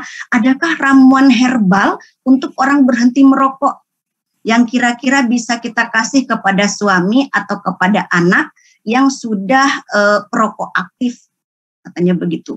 Jadi bahkan kalau bisa mereka tidak tahu. Ada juga banyak pertanyaan lain kepada semua pembicara. Adakah obat atau apa yang kira-kira bisa membuat orang itu berhenti merokok? Sambil menunggu pembicara berkomentar, ada yang raise hand. Silakan Mbak Lia dari Lombok Timur NTB. Mbak, ini terlalu banyak buat kita, overwhelming. Oke, berarti yang kita nggak ingat lagi nanti. Karena waktunya juga cuma 30 menit kita, Bu. Jadi saya lemparkan kira-kira mana yang akan dibahas, tidak masalah. Karena memang sangat banyak dan waktunya terbatas. Silakan, Bu. Apa nih? Saya bahas. Ya, bicara Bu Rita, silakan boleh. Oke, baik. Ada beberapa pertanyaan yang sepantasnya Dr. Berni yang menjawab ya, itu mengenai yang ibu umur 44, kemudian juga terhambat perkembangan bicaranya ya. Saya kira nanti Dr. Berni ya. Saya hanya menjawab pertama yang edukasi ya, tentang bagaimana mengedukasi remaja ya. Begini, merokok itu adalah adiktif. Jadi gini, ada perjalanan merokok. Merokok ya ada dua jenis. Yang pertama itu adalah yang udah kecanduan berat, ya. Kemudian ada yang perokok sosial. Perokok sosial itu adalah mereka itu merokok kalau ada teman yang merokok, tapi belum kecanduan, begitu ya. Kalau yang sudah berat, nah kita itu judulnya sama itu seperti kayak narkoba, adiksi, kecanduan. Jadi ibu-ibu tidak bisa begitu aja ya ngomong sekali dua kali terus kemudian bapaknya berhenti merokok, tidak mungkin begitu ya, karena sudah kecanduan ya. Jadi harus dengan bantuan sebetulnya ya. Makanya kalau di puskesmas itu diharapkan tanya deh ya, ada nggak yang bisa memandu untuk berhenti merokok. Tetapi pada umumnya ya mereka yang adiksi tidak mau ke sana. Persoalan tuh di situ ya. Nah jadi membedakan dulu. Nah saya bicara dulu yang perokok remaja ini yang sosial ya. Saya pernah bertanya pada seorang remaja, ya, kenapa sih kamu ngerokok? Dia bilang gini, ya Bu, soalnya kalau saya nggak ngerokok, saya dianggap, saya nggak diajak main sama teman saya, dianggap banci gitu ya, biasa ya. Nah, walaupun kita tahu banci juga ngerokok kan ya. Nah, lalu saya bilang gini, oh jadi teman-temanmu itu senang sama kamu karena kamu merokok ya? Jadi kalau kamu nggak merokok, kamu kemudian nggak diajak main lagi. Terus dia bilang gini, enggak juga sih Bu. Oke, berarti temanmu itu ajak kamu main karena kamu pribadi yang menyenangkan atau kamu karena kamu merokok? Ya sih Bu, biar saya nggak ngerokok juga pasti diajak juga jalan. Ini adalah salah satu cara yang menyadarkan pada anak itu bahwa merokok itu enggak karena kita yang menyenangkan ini, diajak main teman. Enggak mungkin, kamu nggak ngerokok, nggak usah main, nggak begitu. Ya, bahkan kita kalau sudah berhenti merokok, kita bilang, oh saya sudah nggak ngerokok. Nah, teman yang baik adalah teman yang menghargai keputusan kita. Nah, itu Bu, pelan-pelan Ibu tanamkan ya bahwa ngerokok itu biar gaya, biar mau diajak itu sebetulnya tidak sepenuhnya benar, begitu ya. Nah, jadi pelan-pelan itu namanya value clarifications untuk anak ya. Kemudian apalagi nih jadi yang buat saya, oh ya ini yang banyak ada lagi nih. Kenapa sih ini banyak sekali ibu-ibu yang ribut ya? Kenapa sih kok rokok berbahaya kayak begitu? Kok boleh berproduksi begitu ya? Nah, jadi gini Bu, harus dibedakan antara narkoba dengan rokok. Narkoba itu produk ilegal. Kalau suami ibu narkoba itu bisa masuk penjara gitu ya, atau jualan narkoba ya. Tetapi rokok itu adalah produk legal, tetapi produk yang berbahaya bagi kesehatan. Sebetulnya kalau ibu-ibu semua nonton film zaman jadul, itu semua di film itu merokok semua, karena zaman dulu nggak tahu dampaknya apa, begitu ya. Setelah tahun 64 ya, itu lalu ditemukan bukti bahwa merokok itu sangat merusak kesehatan. Barulah muncul itu, ya, peraturan dan semuanya ya. Tetapi kenapa kok tetap kalau gitu tidak usah diproduksi? Ya, karena ya itu adalah jadi beda dengan narkoba Bu, begitu ya. Karena itu sampai sekarang itu perusahaan rokok tuh ada di seluruh dunia itu ada, ya. Nggak mungkin tidak boleh ada pabrik rokok tuh nggak mungkin. Ya, karena memang tidak seperti itu di dunia. Jadi jangan bermimpi pabrik rokok tidak ada. Nah, karena itu perjuangannya itu adalah bagaimana mengendalikan. Ada banyak cara, ya. Salah satu ngasih tahu. Kalau ibu-ibu ya judulnya ngasih tahu, ya, ngasih tahu. Tapi jangan bermimpi sekali dua kali kemudian dia berhenti, nggak begitu. Banyak cara, ya. Misalkan bikin yang nomor satu. Kalau saya jadi ibu ya, di rumah nomor satu dulu, buat KTR di rumah. Ya, nah kalau pokoknya kalau belum bisa berhenti merokok jangan di sini, misalkan gitu. Persempit. KTR itu sangat membantu teman-teman saya itu berkurang jumlah rokoknya karena KTR. Ya, nah itu Bu. Saya kira itu Bu, Mufta apa lagi ya Bu? Itu aja dulu nggak apa-apa Bu, langsung ya, ke Bu Berni nanti akan kalau ada lagi akan disampaikan. 10 menit Bu Berni silakan. Kalau tidak bisa Pak Rizky dulu. Boleh, tapi mungkin saya tadi agak terputus-putus, saya izin menjawab tanpa video ya Bu ya. Oke, silakan. Suara saya mudah-mudahan tidak terputus. Ya memang tadi ada yang kurang mendengar, tapi kalau di versi saya sudah bagus, tapi memang mungkin biar lebih baik. Silakan. Ya mohon maaf tadi saya sempat terlempar, makanya saya tidak pakai video dulu, di rumah sakit lagi jelek. Jadi begini, yang disebut dengan stunting itu biasanya untuk para ibu ya di sini. Jadi biasa kita berawal melihatnya itu dari tinggi badan. Mengapa tinggi badan? Karena biasanya tinggi badan itu yang terakhir yang terdampak. Ya, kalau dia tidak baik makannya atau misalnya dia diare, itu biasanya berat badannya yang turun duluan. Tetapi dengan cepat nanti berat badan bisa akan naik kembali. Nah, kalau prosesnya sudah lama, sudah kronis, maka tinggi badanlah yang akan terdampak juga. Ya, jadi kita akan melihat tinggi badannya dulu. Apakah tinggi badannya normal atau dia masuk dalam perawatan pendek tadi ya, dia di bawah, biasa kita ambilnya -2 minimal ya, di bawah -2 itu untuk standar ya, jadi dia pendek dibandingkan anak-anaknya menggunakan kurva pertumbuhan tinggi badan yang sesuai dengan jenis kelamin dan usianya ya. Nah, baru nanti kita lihat ini kenapa.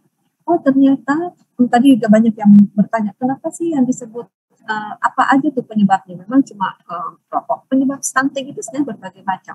Tadi ya, bisa karena asupannya tidak baik ya. Tadi ada yang bertanya bagaimana kalau asupan makanannya tidak baik ya, kita harus memberikan makanan yang pilihan lain atau dengan teknik yang lain supaya anak ini tetap tercukupi asupan makanannya. Ya.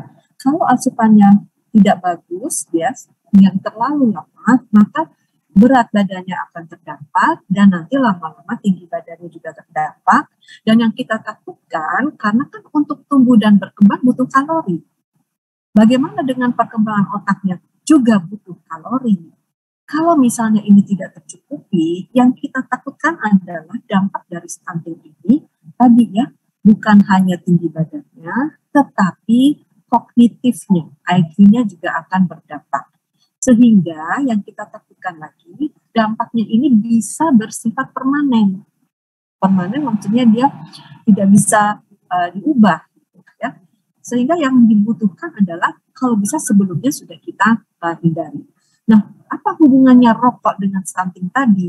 Nah, kalau kita lihat tadi kan rokok itu sendiri bisa menyebabkan berbagai macam penyakit. Itu yang pertama yang dampak secara langsung. Ya. Paparan asap rokok baik itu second hand maupun third hand smoking itu bisa berdampak pada secara langsung ya, maksudnya secara kesehatan langsungnya.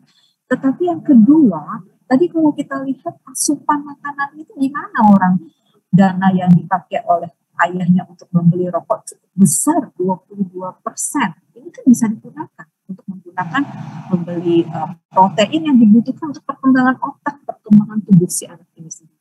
Jadi ada berbagai macam, walaupun stunting itu tidak murni hanya dari rokok, tetapi rokok ini sudah terbukti ya cukup berperan cukup besar ya rokok di dalam keluarga, apalagi orang tua yang bisa mempengaruhi tentunya stunting pada anak ya.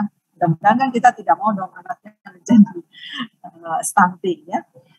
Kemudian mungkin tadi ada beberapa ya, misalnya dia menanyakan soal makan, ya mungkin saya tidak terlalu akan detail ya, kalau tidak pada pemberian makan itu ya yang kita perhatikan makan makanan yang seimbang ya. Kemudian kalau tidak bisa makanan yang dia tidak sukai, cari makanan penggantinya ya. Ibu bisa misalnya tidak mau nasi, cari penggantinya apa? Bisa kentang, bisa jagung, bisa mie dan lain sebagainya. Mungkin itu intinya. Mungkin itu baik Mbak Berni. Sekarang Mas Riki disilahkan. Pertanyaannya ada yang menarik nih Mas Riki, karena Mas Riki sebagai laki-laki banyak hampir sama pertanyaannya yang paling banyak. Bagaimana cara mengajak membuat sadar para suami yang merokok atau remaja agar berhenti merokok. Kemudian pertanyaan yang kedua, apakah ada undang-undang yang tegas sebagai penyuluh agar kita bisa menyuluh versinya. Kemudian secara umum juga pertanyaan yang ketiga itu, apakah kebijakan kenaikan cukai rokok itu sudah berpengaruh terhadap perokok aktif? Itu saja yang paling penting untuk dijawab. Silakan Mas Rizky. Baik, terima kasih Bu Maktuha atas tambahan pertanyaannya. Saya izin mengulangi sedikit bagaimana cara memantau anak atau suami agar tidak merokok baik itu di rumah maupun di luar. Tentu kalau dikasih edukasi secara langsung itu akan sulit, karena yang sudah disampaikan tadi adanya nikotin membuat kecanduan, itu akan menolak segala macam bentuk edukasi. Namun yang diperlukan di sini adalah berpikiran positif, investasi buat masa depan, motivasi kuat dalam diri, kemudian dari dalam rumah, ayo kita ingin anak kita pintar, kita ingin anak kita jadi generasi yang maju, mendukung negara ini, mari tidak merokok di dalam rumah. Kemudian pantau anak, pilih pergaulan pada anak, karena peer effect itu berpengaruh terhadap peluang seseorang anak itu untuk menjadi perokok. Nah, kemudian di sekeliling kita mungkin juga banyak warung-warung penjual rokok yang menjual rokok secara batangan atau ketengan. Nah, kita himbau kepada warung penjual rokok tersebut, atau mungkin Bapak Ibu sekalian di sini yang punya warung rokok tidak melakukan promosi rokoknya, tidak membuat display rokok, kemudian tidak memajang edukasi rokok bahwa rokok itu murah, masih bisa dijual batangan, ketengan Rp1.500 per batang, tapi mengajak mereka menjadi agen edukator agar kalau ada anak yang ketahuan membeli rokok, melarang anak tersebut untuk membeli rokok, atau misalnya harus menunjukkan KTP bahwa mereka sudah dewasa, atau lebih baik Anda masih anak-anak jadi dilarang untuk membeli rokok. Nah, jadikan warung rokok itu, warung eceran, warung di sekitar rumah itu sebagai agen edukator. daripada sebagai tempat untuk promosi berjualan rokok. Di sisi lain, mungkin di sini ibu sekalian adalah ibu-ibu pendamping keluarga, mari bekerja sama dengan puskesmas, ajak puskesmas itu untuk mempunyai satu poliklinik baru, yaitu poliklinik berhenti merokok. Nah, sehingga bagi suami yang sudah diberikan motivasi, ada dorongan kuat untuk berhenti merokok, bisa untuk mendatangi fasilitas kesehatan terdekat termasuk ke puskesmas untuk bagaimana terapinya agar bisa berhenti merokok. Terkait dengan kebijakan terkait rokok di Indonesia, itu sudah ada level kebijakan tingkat nasional hingga level tingkat daerah adalah kawasan tanpa rokok, yang itu rokok sudah dilarang rokok di tempat umum, di sekolah, di perkantoran. Walaupun rokok sudah dilarang di sekolah, tapi memang masih ada celah-celahnya. Mungkin di tempat parkir, mungkin di tempat tongkrongan. Nah, itu yang perlu Bapak Ibu sekalian patut awasi bersama, sehingga memperkuat dari regulasi tersebut. Di sisi lain, kita juga punya kebijakan cukai yang cukai naik berlaku pada tahun ini.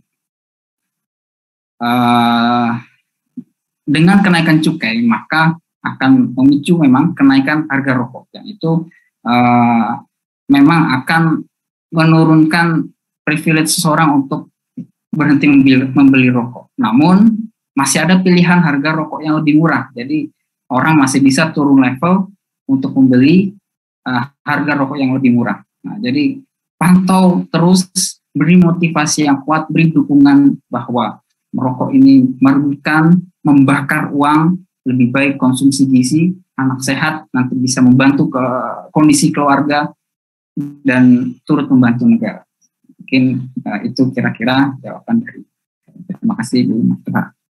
Oke, terima kasih Bapak. Kemudian untuk Bu Rita tadi ada juga di sini yang ingin bertanya lagi bahwa apakah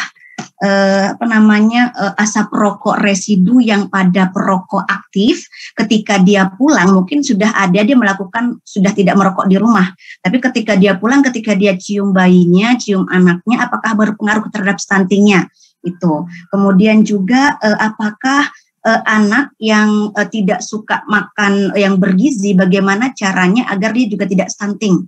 Itu mungkin Bu yang bisa dijawab, silakan. Iya, baik.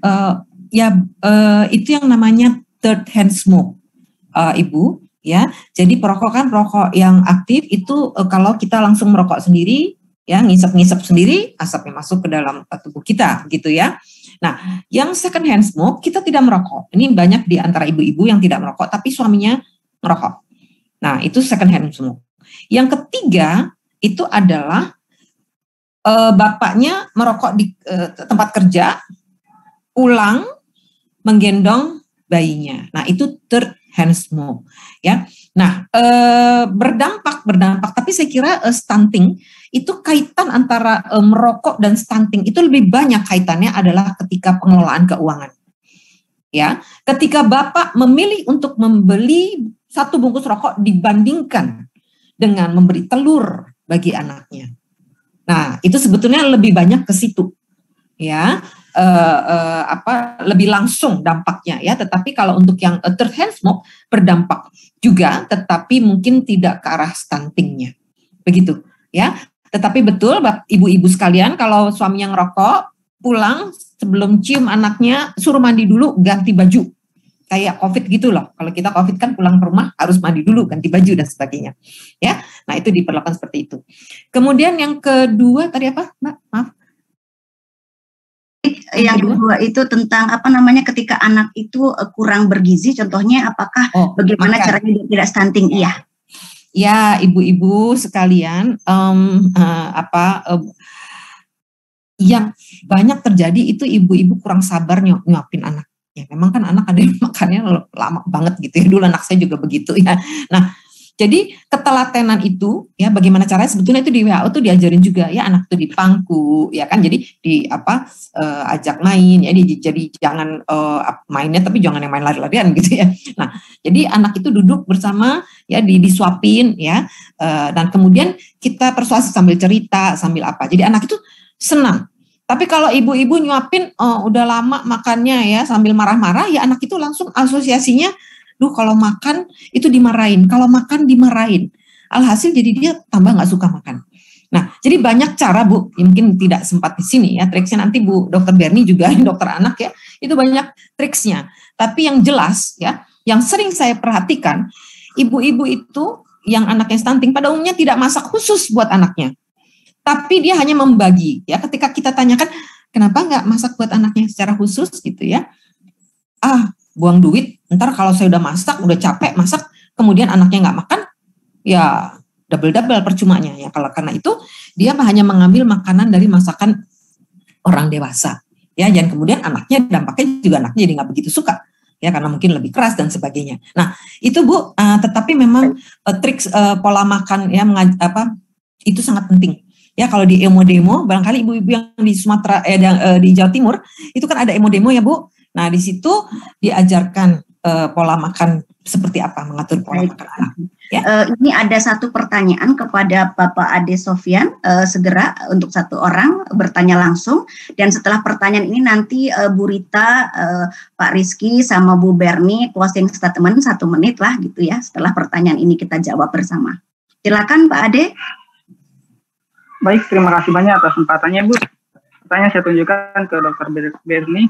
Apa saja yang perlu diperhatikan jika dalam satu keluarga ada anak yang berusia kurang dari 1000 hari dan ada anggota keluarga yang merokok agar tetap sehat gitu, Dok, Bu. Nah, yang kedua, kenapa perusahaan tidak mengurangi zat-zat kimia yang ada pada rokok seperti yang dipaparkan tadi gitu. Begitu banyak zat kimia gitu, Bu. Mungkin itu saja, Bu. Terima kasih banyak atas kesempatannya. Ya, terima kasih Pak Ade, silakan langsung dijawab. Sekarang closing statement ya, 1-2 menit begitu. Baik, tadi saya tidak terlalu terdekat, tapi kalau tidak salah pada anak di keluarga ada anak yang di bawah usia 2 tahun ya, masalah ya tadi ya, dan ada yang merokok. Mungkin kalau nggak salah nanti hari ini untuk tadi materi saya sudah serahkan sih ya, mungkin bisa diperlihatkan Pak, ya bisa diperlihatkan. Ini juga di recording ya Bu Maftuha ya, mungkin bisa diperlihatkan supaya keluarga Bapak juga bisa ikut mendengar ya bahwa bahaya pada anak-anak yang terpapar asap rokok ini bukan main-main gitu ya, karena penelitiannya sudah ada ya. Kita di sini kan bicaranya berdasarkan data semua, jadi berdasarkan data, berdasarkan penelitian menunjukkan bahwa berisiko untuk terjadinya gangguan pertumbuhan dan perkembangan, dan salah satunya adalah stunting. Sehingga kalau bisa demi anak nih ya,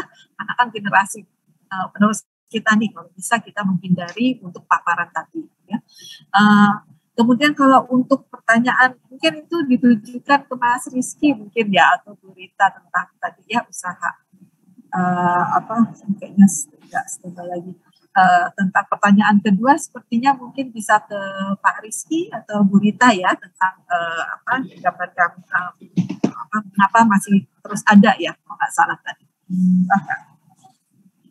Ya, silakan Bu Rita, Pak Rizky sekarang closing statement setelah menjawab. Saya dulu? Iya, Bu Rita dulu. Baik.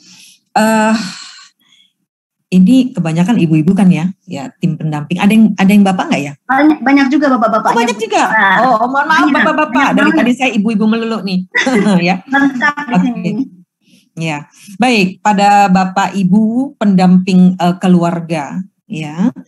Saya kira ini adalah tugas yang sangat mulia, ya, mendampingi keluarga, ya, agar anaknya tumbuh dan berkembang dengan baik. Ya, stunting itu yang awal, tapi ada terusannya lagi, ya. Nah, saya sangat berharap, ya, setelah mendapatkan materi ini, Bapak Ibu sekalian itu memahami bahwa rokok itu berdampak besar bagi generasi ke depan, berdampak besar bagi generasi ke depan. Kalau generasi kita sendiri, ya kita sakit-sakitan, ya sebentar lagi selesai gitu ya. Tetapi yang kita pikirkan adalah generasi ke depan.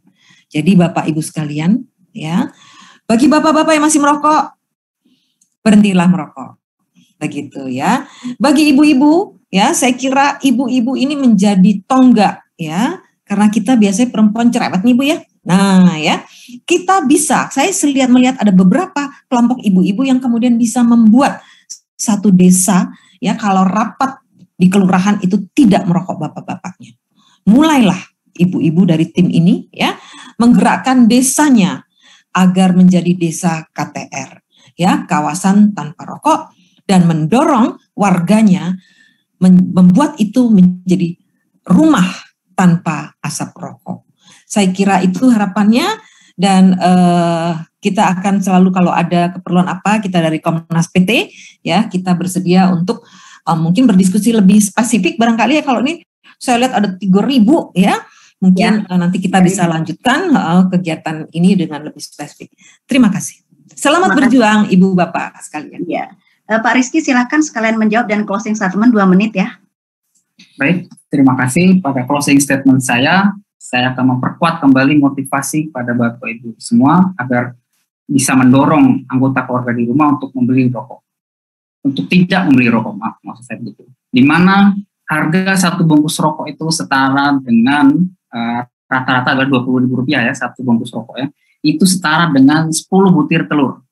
Kemudian bisa dapat 2 kg beras. Kemudian bisa dapat 1,5 liter minyak goreng. Bisa dapat 3 susu kotak UHT, bisa makan 1 hingga 2 porsi makan di warteg atau di nasi padang. Bisa untuk membeli setengah kilogram ayam potong dengan harga 20.000 tersebut. Bisa untuk membeli 1/4 kilogram ikan bandeng, yang mana telur, ayam, ikan tadi merupakan sumber protein. Nah, kemudian untuk kebutuhan sekolah, bisa untuk membeli 10 buku untuk sekolah, bisa membeli pulpen, pensil, penghapus, penggaris, bahkan untuk ganti-ganti dasi sekolah. Nah, jadi daripada membakar uang Rp20.000 tersebut untuk membeli rokok, mari kita gunakan uang tersebut untuk kebutuhan pokok rumah tangga maupun kebutuhan sekolah anak yang lebih berguna. Kemudian kalau kita hitung jumlah uang yang dihabiskan kalau konsisten membeli rokok, itu angkanya dalam setahun mencapai kurang lebih 7,1 juta. Nah, daripada 7,1 juta itu dibakar untuk membeli rokok, bisa untuk bayar uang sekolah anak, bisa untuk kebutuhan yang lebih berguna, bisa untuk mencerdaskan kehidupan bangsa ini, sehingga dorongan motivasi ekonomi tersebut saya harapkan bisa untuk memberikan motivasi kepada kita semua agar uang pendapatan dari keluarga itu tidak digunakan untuk membeli rokok, melainkan untuk memenuhi konsumsi gizi anak, sehingga anak tidak mengalami stunting. Semangat dan terus berjuang. Saya kembalikan lagi ke Bu Maftuhat. Terima kasih. Terima kasih Pak Rizky. Terakhir sekalian closing statement untuk Bu Berni. Sekitar 2 menit acara kita. Silakan. Sama ya. Ya, terima kasih. Ya, terima kasih. Jadi perlu disampaikan bahwa sudah